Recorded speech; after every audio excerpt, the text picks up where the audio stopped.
내 백성 이스라엘에게 유산으로 준 소유지를 침범한 이웃나라 몹쓸 민족들에게 여호와는 할 말이 있다. 나는 그 민족들을 정든 고향에서 내쫓고 그 가운데서 유다 가문을 빼내오리라. 새벽을 깨우는 거룩한 기도자 여러분, 생명의 말씀에 지혜를 얻으며 생명의 말씀 앞에 진실을 구하고 생명의 말씀으로 하늘 치유를 경험하는 놀라움이 살아있기를 소망합니다.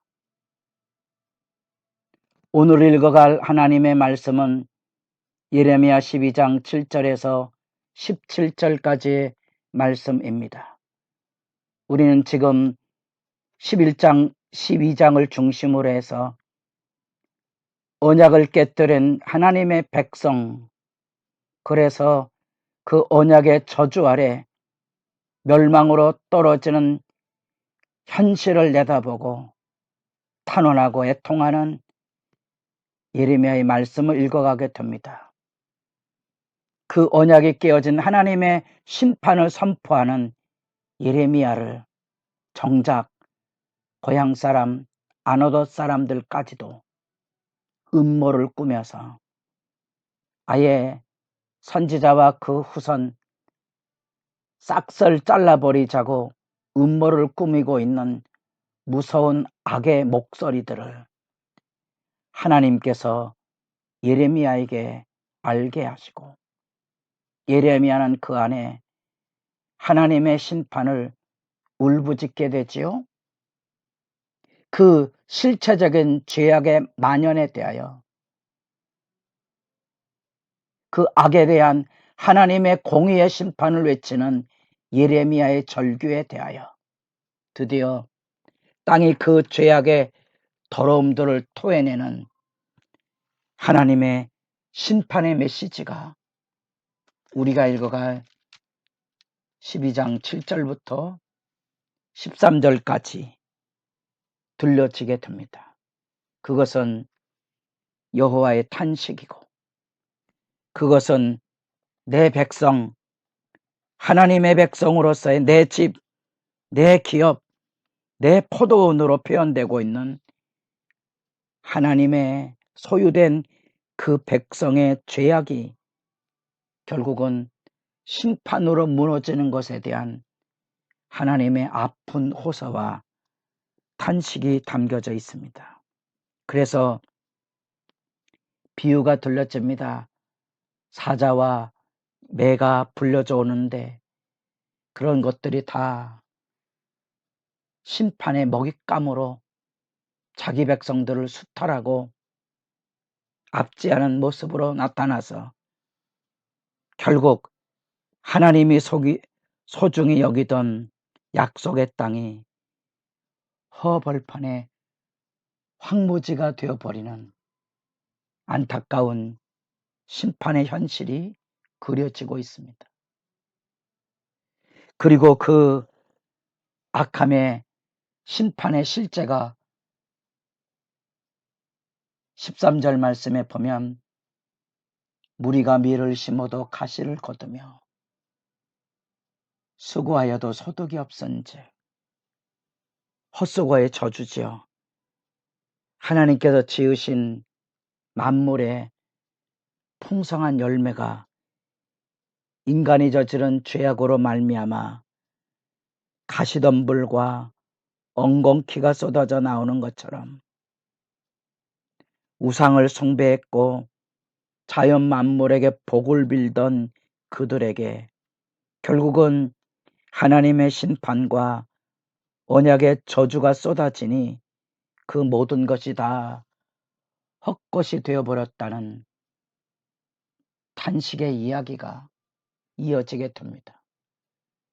그런 점에서 보면 7절부터 12절까지가 하나님의 직접적인 언어 말로서 탄식이 주어진다면 13절은 선지자의 입에서 나오는 하나님의 심판의 탄식이 들려지고 있는 것입니다. 그래서 9절에 이는 여호와의 분노로 말미암음이니라. 이 모든 것들이 눈앞에 펼쳐질 건데 그 모든 것들은 하나님의 진노 아래 이루어진 심판인 것을 재확인해 주고 있는 거죠.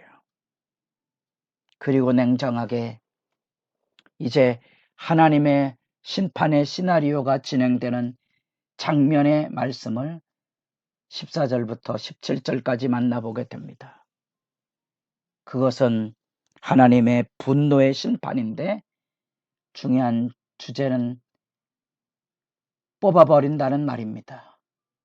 14절에 15절에 17절에 예레미야를 부를 때 하나님께서 1장에서 내가 너를 뽑고 파괴하고 그 다음에 다시 건설하는 이런 심판의 말씀이 무슨 의미인가를 밝혀주는데 여기 뽑아버린다는 말이 하나님의 심판을 뜻하기도 하고 구원의 의미로도 쓰여집니다. 첫 번째 심판은 유다 하나님의 백성을 짓밟았던 이방 바벨론의 세력에 대한 하나님의 심판에 뽑아버리심입니다. 자기 백성을 심판하는 심판의 몽둥이로서의 바벨론의 이 세력을 하나님께서 뽑아버리시고 그 가운데서 유다 자기 백성을 뽑아내시겠다는 거죠. 구원해 내시겠다는 겁니다. 그리고 그 이방 열방조차도 하나님 앞에 뽑아버림에 내쫓음에 심판의 자리에 떨어지게 되지만 그들이 이방신을 섬기도록 유다 백성들에게 그릇된 전파를 돌려줬지만 그들도 심판을 받아 멸망에 갈 때 놀랍게도 이제는 유다 백성을 통하여 여호와의 구원의 메시지를 듣게 되고 이방 백성들도 여호와의 도를 배우고 그 가르침을 깨닫게 되면 그들도 그 너머에 유다만이 아니라 열방조차도 여호와의 도를 배우고 그 도를 따라 나오게 되면 하나님의 구원이 열려질 것을 예고해 주고 있습니다. 포로 심판 넘어 열려질 위대한 하나님의 구원사가 여기 들려지고 있습니다. 우리는 이런 말씀을 통하여 하나님의 언약의 안타까운 탄식의 말씀을 기억하십시오. 내 집, 내 기업, 내 포도원. 하나님은 자기 백성의 비록 심판을 받아서 멸망의 길을 갈지라도 언약을 깨뜨리고 다른 남자를 만나 세상으로 나간 그 백성에게도 하나님은 여전히 영원한 언약의 진실함을 지키고 있다는 것. 우리 하나님은 치셨으나 싸매시는 분이십니다. 그것이 하나님의 진실이고 그것이 하나님의 신뢰할 만한 믿음입니다. 믿음. 우리가 신실이라는 표현을 쓸 수밖에 없는 그 믿음. 우리가 그런 점에서 믿음을 가졌다는 말은 이 하나님의 신실함을 기억하며 사는 거예요. 악을 악으로 갚지 않고 기다려줄 줄은 진실함. 하나님의 교회가 진실하다는 게 뭡니까? 고통과 아픔을 짊어질 수 있는 진실함의 믿음이 있다는 거죠. 그 심판의 황무지 헐벗은 산 우상 숭배로 인한 저주의 실제가 여기 들러지게 되는 것을 보게 되면 오늘날 우리들의 현실 안에도 남에게 핑계하지 마시고 야고보 1장에 나타난 대로 하나님에게 시험을 받는다고 섣부르게 말하지 마십시오.